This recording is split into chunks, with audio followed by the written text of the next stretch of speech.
that subscribe button so that you don't miss out on a video every single time I post. And if you end up enjoying this video, make sure you give it a big ol' thumbs up at the end. Anyway, let's get on to the video. So today I'm going to be talking about the trip I took to New York. So for those of you guys who maybe don't know, I'm a teacher. And so because of that, I am now on winter break. I'm actually at my parents' house right now. If you notice the change in scenery, that's why. But yeah, so I have winter break, and so it's such a blessing. So one of my coworker friends, she really likes to travel a lot, and so she's never been to New York, and I never been to New York, and so one day we were talking, and she asked like, "Hey, do you want to go to New York?" And I was like, "Yeah." So yeah, I really didn't know what to expect. I definitely am getting more into traveling as well. I've been a couple places now. I've been to Florida and I've been to California, and I've been on a couple of family trips to some different places. I've been to like Missouri and Georgia. But yeah, I want to be more of a traveler here going forward. So I thought, what a way to to do that and practice that by taking this trip during winter break.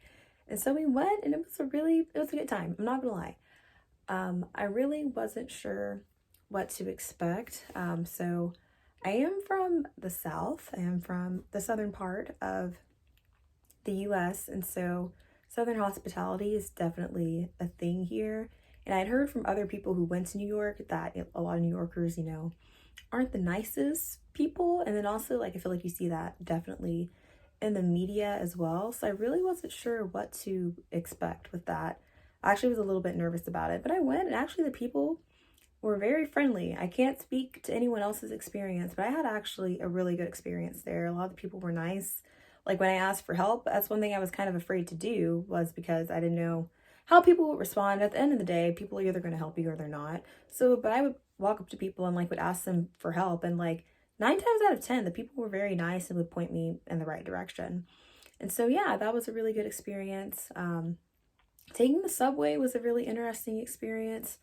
At first I was a little bit nervous about that, but once you understand the system, it's actually not bad, I have to say. And it's actually a very convenient way to get around, to get from point A to point B.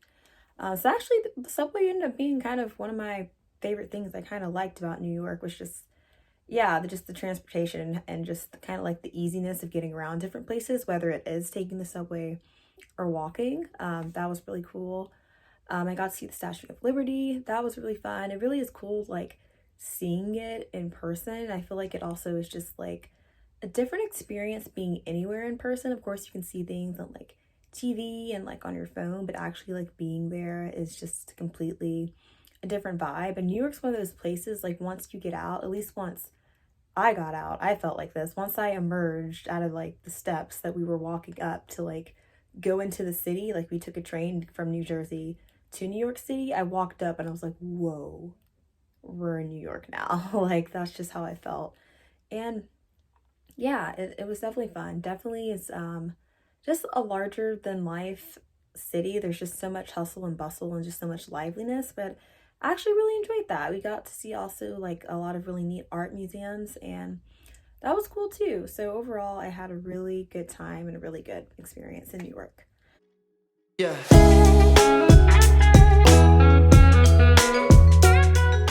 Okay, so moving on to the second part of the video. So as you guys know, we are at the very end of 2023, moving straight ahead, full speed ahead into 2024. And so I just want to give you guys a few tips that I feel like have been helpful to me. So I hope they will be helpful to you guys as well. Just about going into the new year, moving forward, and just how to make this new year just a one that is successful. So stay tuned for that. Okay, so my first tip for you guys is to have some type of exercise routine. So I'd say for the past year and a half to roughly 2 years, I've actually been pretty consistent about exercising on a regular basis. I feel like you have to find out what works for you. For me, working out every other day is doable for me and is best for me, so I try to strive to do that. I'm not perfect at it. Sometimes maybe if I go on trips or something like that, I might fall off a little bit, but thankfully, glory be to God, the Lord has helped me to be pretty consistent about getting back on track even when I do fall off a little bit.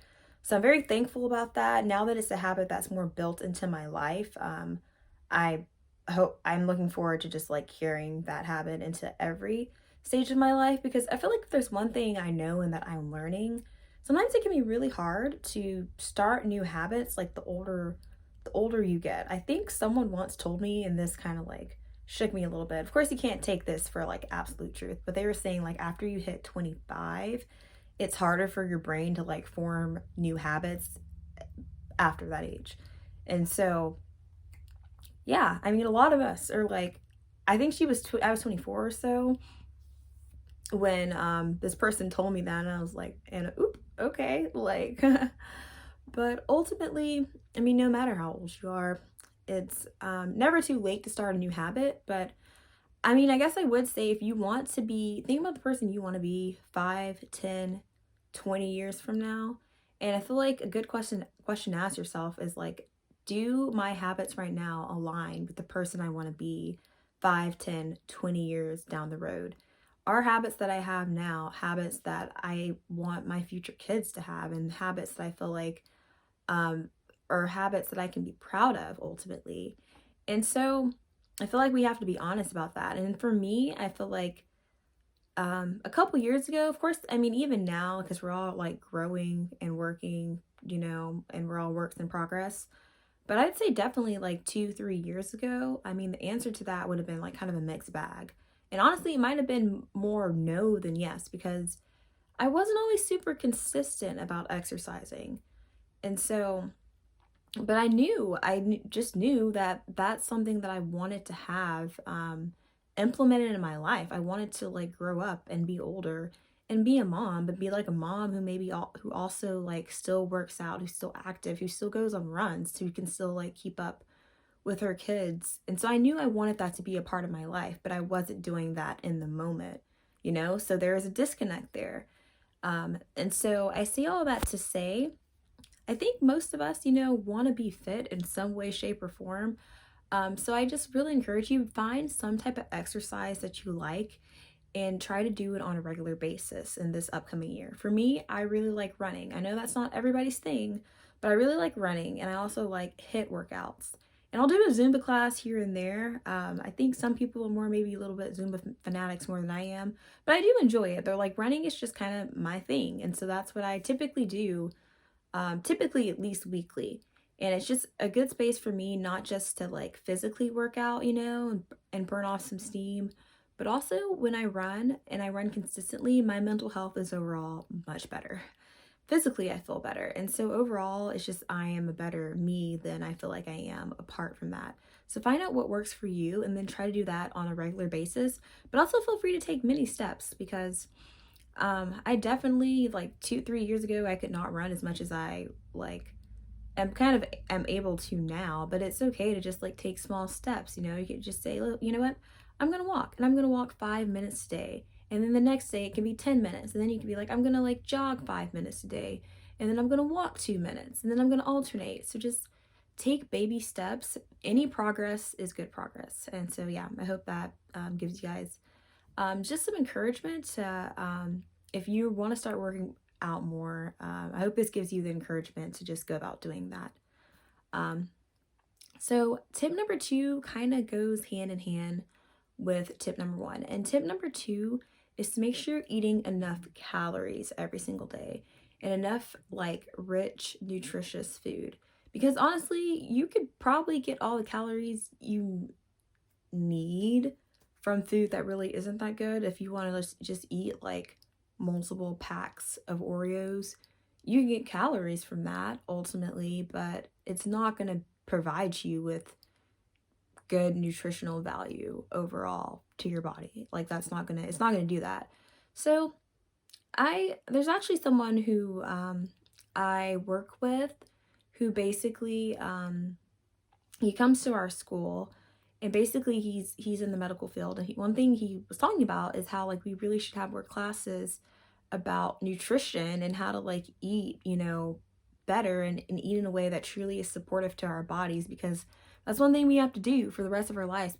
We all have to eat for the rest of our lives. And he said that more than once to like me, but also other teachers that work there. And I honestly, I couldn't agree more because a little while ago, I think this was last year, so maybe a year and a half ago, I kind of like I wasn't getting enough calories, right? And I didn't realize that at the time. I mean, if I was honest with myself, I probably kind of knew, but I didn't realize it was as serious as it kind of ended up being. But basically, I wasn't getting enough calories and I ended up like having like not feeling well from it, like feeling like really faint and having like these different health things that would come up and I didn't know why. But then I realized I was in calorie deficit a lot. So I wasn't eating enough calories that I was supposed to. And for one, it's just because I moved to a new city, I started a new job. I typically didn't eat breakfast in the morning, and I think a lot of us can relate to that. Um, I think a lot it's pretty common to skip breakfast. I don't recommend it, but I think a lot of us do that. So I didn't eat breakfast in the morning because I just wouldn't wake up early enough to do so. So I wouldn't do that. For lunch, I typically would kind of eat lunch, but my schedule sometimes can be pretty tight. So if I had a day where I had all of my classes, I maybe got less than 30 minutes to eat. And then also I was sometimes there are different, things sometimes that would just come up during my lunch period. So because of that, sometimes I literally had no time to eat. So I would like have a few bites of something and then I had to go back out, to work. So that would happen. And then like for dinner, I typically would kind of make up and eat more. But sometimes too, I don't know if it was stress or what, but sometimes I would not eat a lot for dinner either. So it's like I'm not eating breakfast. I'm sometimes eating lunch, and sometimes I'm kind of not eating a lot of my dinner either. So when you look at that, I wasn't getting a lot of calories. And because of that, I've ended up not feeling well, feeling faint. I was dehydrated. I wasn't drinking enough water at the time either. And I just wasn't in a good space. I think a lot of times we don't talk to people, especially like young people, about the importance of getting enough calories and about importance of getting enough calorie, like nutrient dense food. So I would encourage you maybe take some time to just, I have a little calorie tracker. I don't always use it like I should because I do actually try to eat enough calories now. And since then, I've been feeling, much better, praise God. But anyway, when I was getting back into like eating again, because also if you don't eat enough, your body will kind of like stop craving food. And that's kind of what would happen to me. I literally had to sit there and physically make myself eat because I just did not have an appetite for anything. And it ended up benefiting me. Some things that you don't want to do in the moment, like if you do them and then you benefit from them. But in the moment, because I just got into that place where I just like didn't crave food, but I needed it. So yeah, I had a little calorie tracker. I tried to look up foods that were calorie dense because some foods really you're not getting any calories from. Like lettuce, there's hardly any calories in lettuce or a lot of other vegetables. So vegetables are good for you, but also like if you just eat that and entirely that and nothing else, like you're not getting enough nutrition. Like your body needs more than that. But a lot of us don't know that because we're not taught that. So yeah, do maybe like read a couple books, watch a couple YouTube videos about like nutrition and like what your body best needs to be at like its optimal level of health. And just make sure you're taking care of yourself physically. It's going to be good for that's going to be good for your physical and your mental health because your brain really struggles also too when you're not getting enough good calorie dense nutritious food. So yeah, just take care of yourself and make sure you're eating well. And my tip number 3, my final tip, we're kind of going off a little bit. But my final tip is to forgive what you need to forgive and like release what you need to release. So this year, I finally released something that had been weighing on me for a really long time. And how I did it was maybe some people will say it was interesting, but sometimes we all have to like do different things that to the average person it doesn't make sense. But so what I'm basically saying by that is like you have to do what you need to do in order to move on with your life and like be at peace. And so whatever that looks like for you, I encourage you, like life is way too short to like be holding on to like bitterness, anger, and frustration. It just is. So whatever you need to do to like move on and to be at peace with yourself and at peace with others, I encourage you to do that.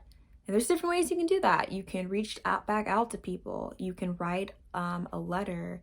you can just pray on like a regular and daily basis about the situation that is at hand. You can journal through it, or you can go to therapy. These are all just different ways to yeah, make peace just with anything that's in your past you haven't made peace with. And so yeah, I think I'm gonna leave it there. If you enjoyed this video, please give it a big ol' thumbs up. I really appreciate that a whole lot.